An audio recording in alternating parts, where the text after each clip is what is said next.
Kia ora, I'm Emily Newmarch, a PhD candidate in architecture at Victoria University of Wellington.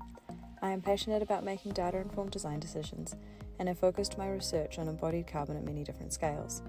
Today I would like to talk to you about an idea to manage embodied carbon emissions at the scale of a city. I believe cities hold the key to a sustainable tomorrow, and it is time to tackle the carbon challenge head-on.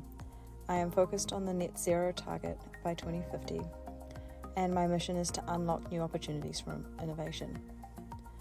When we think about what good means for embodied carbon, we think about reduction targets. For typical buildings, this could look like 40% reduction by 2030, as defined by the World Green Building Council, or a 10% reduction, but not exceeding 500 kgs of carbon per square metre, as defined by the International Future Living Institute. But what about hospitals, airports, and other high-emitting typologies that make up a significant portion of our building stock? Our building stock is a tapestry of diversity and serving a myriad of purposes.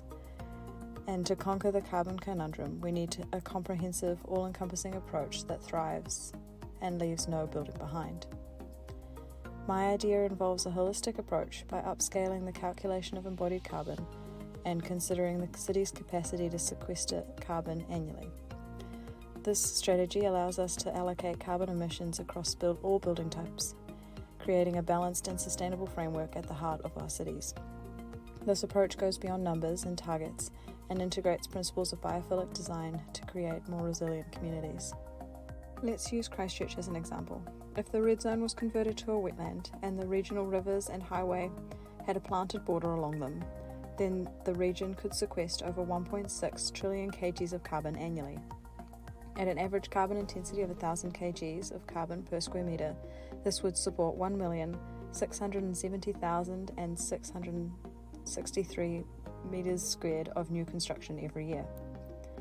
This approach also creates a financial ecosystem where the land sequestering carbon is generating an income that can be used to fund low carbon projects and subsidies. The city could choose to allocate the billable carbon budget by investing a portion of it into a new aquatic centre that will benefit the well-being of the community.